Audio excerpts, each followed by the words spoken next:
Bom, pessoal, vamos prosseguir com a nossa aula sobre a Revolução Francesa e agora é a parte que a gente vai falar sobre a reação do Terceiro Estado, ou seja, a gente vai ver o que eles fizeram para tentar reagir a essa situação de exploração a qual eles estavam submetidos e vamos ver o que aconteceu então nos próximos passos. A primeira coisa, então, como a gente viu, é que o pessoal do Terceiro Estado não estava disposto a pagar mais impostos, visto que eram eles que pagavam esses impostos e que sustentavam esse Estado, né? O pessoal do Primeiro e do Segundo Estado, por sua vez, queria seguir tendo seus privilégios. E, para manter esses privilégios, obviamente não queria pagar impostos, né? Então, o que o Terceiro Estado faz? Eles vão reagir e vão se declarar em Assembleia Nacional Permanente. O que significa isso? Significa que eles queriam elaborar uma constituição para a França e que eles queriam que essa constituição ela valesse para todo mundo, que até então o que valia era a vontade do rei, ele era a lei, então ele não precisava seguir nada e isso obviamente demonstra o quão absolutista esse rei ele era, né? Aqui entra um aspecto interessante que vai vincular com aulas anteriores que a gente teve, que é justamente a inspiração desse movimento no Iluminismo. Lembra que a gente falou que várias dessas questões, como divisão de poderes, como a questão do combate ao absolutismo, tudo isso era defendido pelo movimento iluminista. E esse movimento, também surgido no século XVIII, vai inspirar esses rebeldes do Terceiro Estado, né, para fazer uma constituição valendo para todo mundo de forma igualitária, né? Esses deputados do Terceiro Estado, eles vão ser apoiados pelo povo. A população vai passar a se organizar em milícias armadas para combater as forças absolutistas. Ou seja, a gente vai ter aqui então, no cenário da política, no campo da política, os deputados agindo para tentar melhorar a situação do povo, do Terceiro Estado, e a população comprando essa ideia e apoiando esse movimento político. E como é que eles vão fazer isso? Organizando milícias armadas para atacar as forças absolutistas, caso houvesse a necessidade. E olha só, era justamente o que o rei Luís XVI estava planejando. O Luís XVI estava preparando as tropas dele para combater o Terceiro Estado. Mas algo irá acontecer. É justamente o que aparece nessa imagem aqui. Olha só. A gente tem aqui embaixo um personagem que estava preso a correntes, né? Repara que ele está aqui com grilhões que prendiam as mãos dele, né? E que ele está se libertando dessas correntes, né? Repara também que ao lado dele tem muitas armas. E olha a cara de espanto desses dois carinhas aqui, é o máximo essa charge. Isso faz uma referência justamente ao início da Revolução. E esse início da Revolução ele vai se dar com a tomada da Bastilha, que é esse prédio que está representado aqui no fundo e que já eu vou dizer para vocês o que é. O importante é vocês repararem então que esse carinha que está se libertando aqui é um membro do Terceiro Estado que se liberta da opressão e esses dois aqui loucos de medo são as pessoas do Primeiro e do Segundo Estado, um nobre e um padre. Agora vamos para o próximo slide, que é quando justamente a Revolução tem início, né? E essa Revolução vai ter início justamente com a tomada da Bastilha, quando o povo vai pegar e vai tomar as armas que estavam na Bastilha. Já eu conto para vocês mais o que era a Bastilha. Num segundo momento, os deputados rebeldes vão criar uma Guarda Nacional, né? Depois, na sequência, a nobreza vai perder privilégios e vai ser atacada pelos camponeses. Os bens da igreja vão ser confiscados, o Luís XVI vai tentar fugir, mas vai ser capturado, até que a monarquia vai se tornar constitucional. Vamos ver um por um desses itens aqui. Essa é aquela parte, geralmente, que quando a gente está em aula presencial, eu peço para vocês copiarem, né? E depois a gente vai analisando, então, item por item aqui. Bom, o primeiro ponto aqui, né, que vocês veem aqui, o E1, né? Esse é o item que fala sobre a tomada da Bastilha. O que era a Bastilha? Basicamente, a Bastilha era uma prisão, né, e um local onde ficavam geralmente os presos que eram inimigos do rei, geralmente pessoas que tinham feito alguma coisa para o rei e que estavam lá presas. Nesse local também ficavam as armas, o arsenal do rei. Então tinham soldados, presos e armas. O que a população fez? Ela foi até esse local em busca de armas e de munição para começar então um movimento armado para defender os deputados do terceiro estado, se fosse necessário, né? E também, obviamente, que de posse dessas armas, eles vão começar a fazer o uso delas contra os membros do primeiro e do segundo estado, né?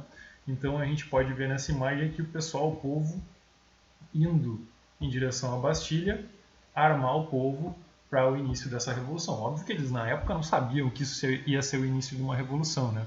Mas ela vai se desenrolar nesse momento, vai começar nesse momento, e o dia 14 de julho é uma data muito importante para os franceses, tanto que lá é feriado.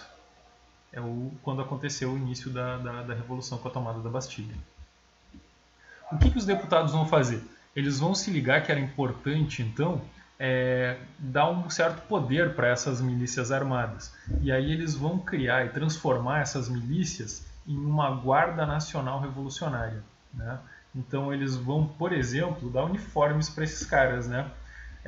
Então isso meio que vai se tornar, essa guarda nacional meio que vai se tornar defensora do terceiro estado. Isso porque o Luís XVI meio que estava de olho para dar um golpe ao lado da nobreza e do clero contra o pessoal do terceiro estado.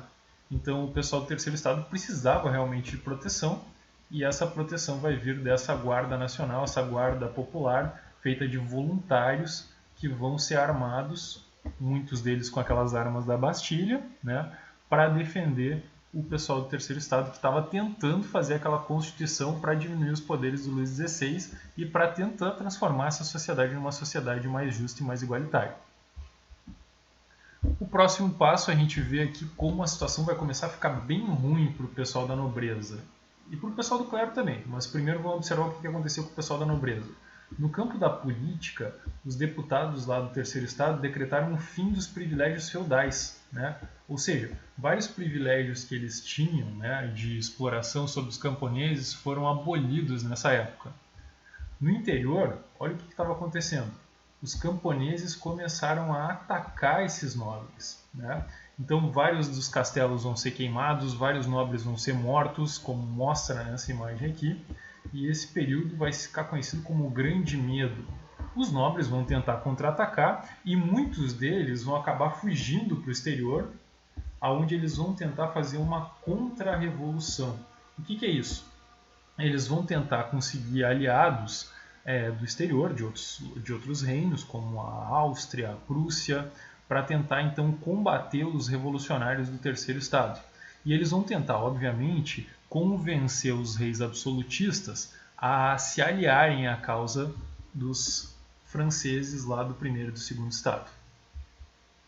A igreja vai ter os seus bens confiscados também, isso aqui vai ser um aspecto muito importante, porque havia uma crise econômica muito grande. Então o que vai acontecer? A igreja vai ter os seus bens confiscados justamente para tentar resolver essa crise econômica, visto que faltava dinheiro.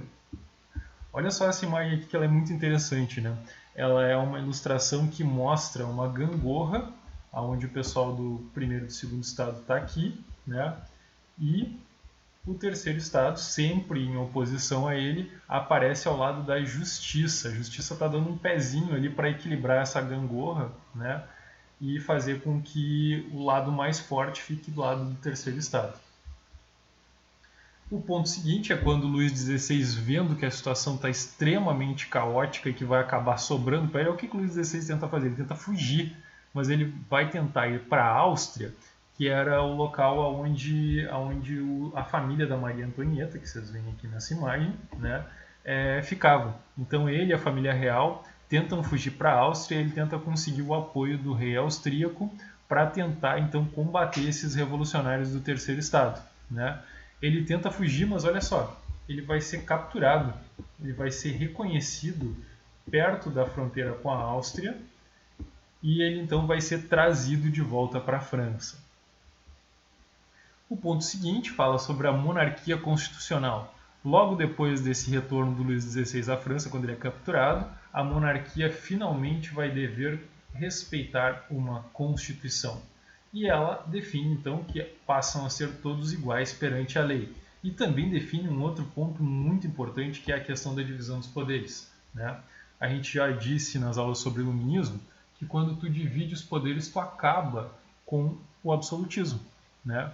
Porque agora não vai haver mais uma centralização de poder na mão de uma única pessoa. O poder vai ser dividido. O Luís XVI, por exemplo, que antes concentrava todo o poder sozinho, agora ele vai ser o executivo. E ele vai ter que respeitar o legislativo, que são os deputados, né? Que naquela época seriam eleitos pelo voto censitário, e deveria respeitar também o poder dos juízes e dos ministros. É assim até hoje, né? Aqui no Brasil, por exemplo, a gente segue esse modelo de 3 poderes, mas a gente não tem, obviamente, um rei absolutista. A gente tem um presidente e uma república. Agora a grande questão é, e as mulheres? Vejam nessa imagem acima aqui a participação das mulheres durante o movimento da Revolução Francesa. Elas participaram de forma bastante ativa e elas estiveram então em vários momentos participando da Revolução. Só que será que essas mulheres elas estavam sendo beneficiadas por essa Constituição? Será que elas tinham direito, por exemplo, ao voto? Né? Mesmo que fosse censitário, aquelas mulheres mais ricas, elas teriam direito ao voto? A grande questão é que não, elas não estavam incluídas dentro desse pacote. Tanto que lá, nessa época, se fala sobre os direitos dos homens, né, e não das mulheres. Então, essas mulheres elas ficaram escanteadas, mesmo tendo aparecido em diversos momentos da Revolução Francesa. Agora vamos se situar. Olha o que a gente já viu até o momento. A gente já avançou basicamente por toda essa parte aqui, ó. A gente viu o início da Revolução e está parando nesse ponto aqui, quando a monarquia se tornou constitucional, certo? Então a gente avançou durante todo esse trecho nessa parte aqui agora. O próximo item aqui, que eu também pediria para vocês copiar se nós estivéssemos em aula, é o item F, que fala da monarquia constitucional à república. Vamos ver o que aconteceu nesse ponto aqui. Primeiro ponto importante é que houve um ataque da Prússia e da Áustria contra os membros do Terceiro Estado. Depois, o rei vai ser acusado de traição e vai ser preso. Na sequência, a França vai se tornar uma república.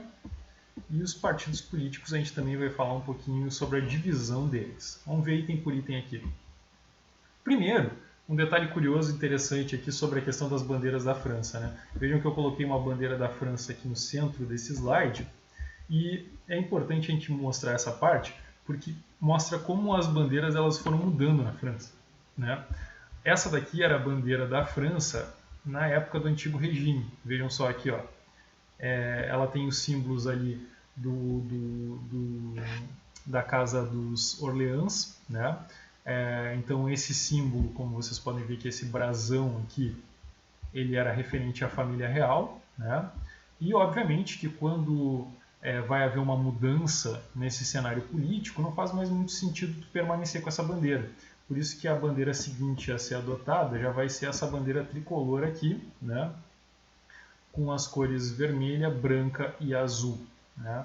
Reparem que logo depois, 4 anos depois dela ter sido adotada, ela foi substituída por uma outra, que a única diferença que tem é que ela inverte as cores da bandeira, né? Vamos ver o que significa cada ponto dessa bandeira. Eu vi algumas interpretações diferentes para isso, né? Aqui está o lema da Revolução Francesa, né? Liberdade, igualdade e fraternidade, né? Então elas podem representar esses pontos aqui, ou podem representar também os membros dos 3 estados, né? A burguesia o azul, o clero branco e a nobreza como vermelho. Então o item F1 é quando a França é atacada por outros reinos. A Áustria, como a gente já viu, tentou dar uma forcinha para o Luís XVI porque a Maria Antonieta era filha do rei austríaco. Agora a grande pergunta é, observando o mapa, a gente olha, por exemplo, aqui, ó, além dos austríacos, ataque de prussianos, ataque de ingleses, ataque de espanhóis. Por que, por exemplo, houveram outros reinos da Europa a auxiliar o rei Luís XVI? A grande questão é que esses caras começaram a ficar com medo. Eles ficaram com medo que o exemplo da França revolucionária terminasse também parando nos reinos deles, né? Então eles pensaram, pô, o Luís XVI perdeu o poder aqui e o povo está tomando poder. Eu também sou um rei absolutista? Já pensou se isso acontece a mesma coisa no meu território? Então, o que esses outros reinos tentaram fazer? Eles tentaram auxiliar o Luís XVI para que esse movimento fracassasse e dessa forma, então, não ocorresse um exemplo similar nos seus reinos. O Luís XVI, como a gente viu, então, ele vai ser preso, né? E a situação para ele vai piorar ainda, isso é um spoiler, hein? A situação vai ficar bem ruim para o Luís XVI dentro em breve. A França, então, vai se tornar uma república, ela vai haver essas guerras contra esses outros reinos, os franceses vão levando a melhor, o rei vai ser acusado de traição, vai ser preso, e aí então tu vai substituir uma monarquia constitucional por uma república. Nessa república não vai ter mais um rei comandando, tu vai ter os deputados lá fazendo e formulando lá o seu governo. Então vamos falar sobre esses deputados.